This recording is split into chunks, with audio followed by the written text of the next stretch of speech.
You buy a business for £1 million. Ostensibly that business is worth £2 million. You're getting a really good deal. You get in there, you find out that actually the sellers have told you that there's no employee issues. You get in there is employee issues. It's going to cost you 50 grand to put the employee issues right. And you do have a claim, but the value of your claim is not what you think it is. The value of your claim is £1, because the business is still worth more than the £1 million you have paid for it. So just start to talk to us about your approach to getting a deal done. Yeah, I think my approach to getting the deal done is to actually understand what is important from the outset. So to do that, I need to understand how you've structured the deal, why you've priced it the way you've priced it, and how you've priced it. So I approach it from that perspective. First question is always, how have you got this? How does this price stack up? So why is that important then to drafting the SPA? So the starting position in English law, as with most things, is buyer beware, you get no protections. But it's to get a fair deal and a fair price, it needs to be a deal that both parties can be happy with. So a buyer can't just expect to have millions and millions of protections when they're not paying more than the fair value of the business. If they were paying more than the business is worth, then that's fine. You can be more aggressive. But really, the SPA is there to protect the value of your deal. So if I don't understand how you've valued your deal, how you've come to your price, how can I actually draft you an SPA which protects the fundamentals of your value? Okay. Because principally speaking, you're buying the business usually on a multiple, usually on an adjusted multiple. But without understanding how you've valued that and how that multiple was arrived at, I can't then tell you, right, well, these warranties, which are essentially one of your key protections, are correct. I can't tell you that these warranties you can give up, you can afford to be less aggressive over, because ultimately you're never going to be able to sue under them. So I think to give you a bit of an understanding of the way an SPA works, because I understand a lot of you, it's the first time you'll... So just for clarity, a sale and purchase agreement or a share purchase agreement? Yeah. So the SPA will obviously set out how the price is paid, how it has been arrived at, but you are, because of the buyer beware starting position, going to need contractual protections to back up that price. And warranties are effectively a statement of fact about the business on the day you do them. But the reason that you need to understand the price is just because you've got a warranty breach doesn't mean you're actually going to get any money back. The warranty is linked intrinsically to the value of the business. So if you bought a business, here's an explanation. You buy a business for £1 million. Ostensibly that business is worth £2 million. You're getting a really good deal. You get in there, you find out that actually the sellers have told you that there's no employee issues. You get in there is employee issues. It's going to cost you 50 grand to put the employee issues right. Does anybody think you've got a claim there? Well, you'd like to think that you have. You'd like to think that you have. And you do have a claim, but the value of your claim is not what you think it is. The value of your claim is £1. It's a Pyrrhic victory, as we would call it, because the business is still worth more than the £1 million you have paid for it. So the warranties are protecting you for the unknown risk that would go to the value of your deal. There are other contractual protections called indemnities, and what they are is a pound for pound promise that you've identified an issue that would go to your price if the issue actually becomes live, because it's not a live issue there and then. So like you'd identified there was potential staff issues, underpayment of national minimum wage is, especially in hospitality industry and cleaning industry and all of those kind of businesses, a fact of life in these businesses. So you would always be looking for an indemnity to cover that, because the likelihood is there is a real risk there that would go to your price. So I suppose you're better off with more indemnities than you are with warranties. So you try and move a warranty into an indemnity. You are, but it's fair price for a fair deal again.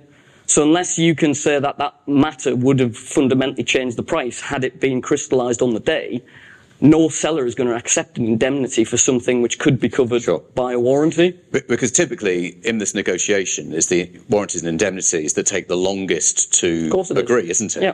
So what you're saying is that in a practical sense, if you're buying a business that's under its true value. And if you negotiated well and you've got a motivated seller, that's when you pick up the business under its true value.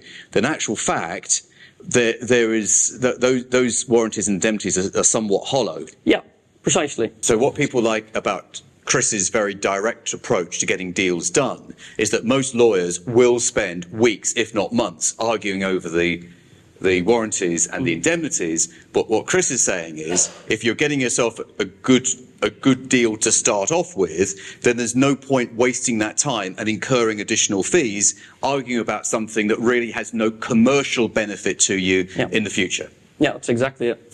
And that's what a good M&A lawyer does, because you're not there to just do the law. Anybody can do the law. You're there to actually make sure that deal happens on a fair and reasonable basis within a budget that you've agreed.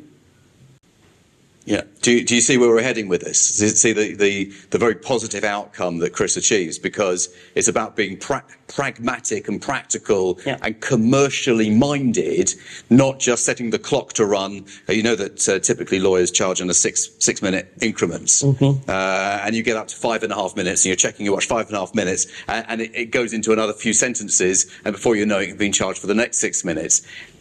That is not the sort of lawyer that you want. You want someone who says, look, we want to get this deal done in the shortest amount of time, and we're only going to debate and argue over the things that really make a difference, rather than just stretching it out for the sake of it. Exactly. And I think that's why it's very helpful to sort of find a lawyer who actually has spent the time learning accounts and tax as well. Because principally speaking, in every deal, that's where the biggest risk areas are. Tax and accounts, because you backed your price off accounts.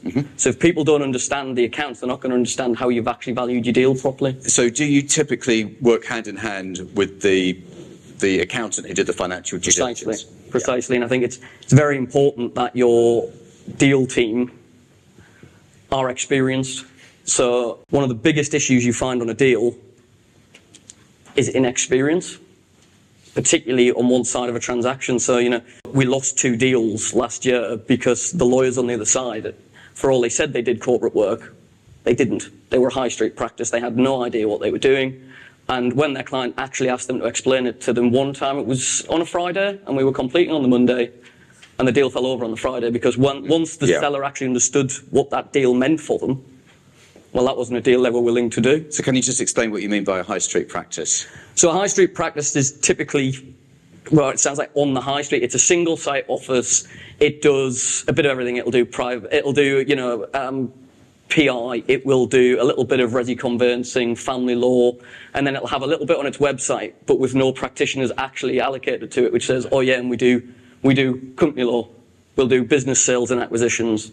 And that's the type of practice that really doesn't have the experience to be doing it, and certainly doesn't understand. And what you've just said mirrors exactly what Johan was saying earlier about the high street accountancy firm. You need specialists, not generalists who'll do a bit of anything. And if you walk through the door and you want a divorce, they'll do that. But they'll also help you buy a business. Precisely that. Yeah. And it's why you shouldn't, when you're putting your deal team together, it's not just a decent lawyer you need. When you're doing a share deal, it's a decent lawyer and a decent accountant/tax advisor, because somebody, as you said, the high street accountant, will just look at a set of accounts and go, yeah, that looks right. They'll look at a completion account. So completion accounts, to explain, is when you buy a company, your starting price is effectively enterprise value. It doesn't pay for the equity value, and the equity value is the excess balance sheet. So there will be an exercise generally on these transactions which gives the excess to the sellers who've earned that excess as part of their price. And that's done by what's called a completion accounts exercise, which is done after the deal. But if you get inexperience on that completion accounts exercise, it can cause more of an issue than a warranty claim can, because if you sell side, if you get a half decent lawyer and CF advisor on the other side, what they'll do is they'll make sure a load of policies go through which completely change the way the accounts are prepared. So when you do this, you should be comparing apples with apples and preparing the accounts generally as the company's historic accounts have been prepared. A decent team is going to try everything they can to put policies through that will just keep chipping away, and you think you're going to walk away with £500,000 excess, and you walk away with 100 grand if you're lucky. Or I did a deal recently where the seller is actually going to have to repay a big chunk of money because his lawyer had no idea about completion accounts. Yeah. Now, that might be one of those head-twisting moments. So how is that even possible?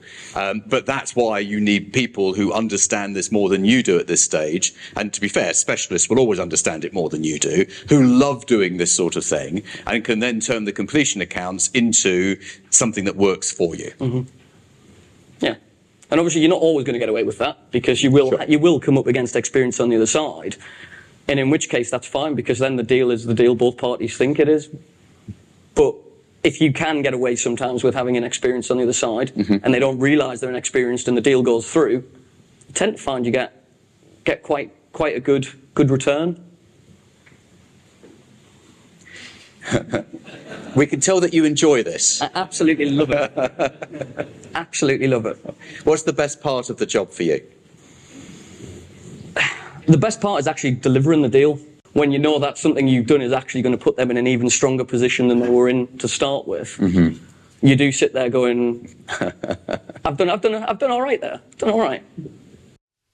You're watching this because you're interested in buying a business. So get my business buying toolkit free of charge. 17 downloads, videos, reports, and my books as well, completely free of charge. The link is right below. You would be very surprised how many sellers, well, I suppose maybe not so surprised because we understand that just like you don't, before you came here, you didn't have an M&A lawyer sort of lined up to represent you. They as sellers don't have an M&A lawyer lined up to represent them. And if you've got good rapport, good relationship, and you would imagine it would be a positive relationship, certainly at this early stage, then they're going to listen to your recommendations. You'll be amazed how many sellers ask you as the buyer for advice on how to sell their business. Yeah, what do we do next? What happens next? Who does what? So you say, look, you need a good lawyer. You need someone who specialises. I've got my guy lined up. I know who I'm going to use. And here's a firm that I know other people have used with great success and done great deals with. And I've heard that they sort of can get the deal done quickly. They're sensible about pricing. So you should have a chat with them. And therefore, you've got two sensible sets of lawyers who are both wanting to get the deal done because, quite frankly, if the deal doesn't happen, no one gets paid. And that is how it works in the real world. If you let them go and choose some random solicitor, they might go and choose the person who has the office above the shop in the high street. Yeah. Chris, thank you very much for coming a long way to be with us today. No problem. Very much appreciated. Ladies and gentlemen, Chris, thank you very much. Thank you. Thank you.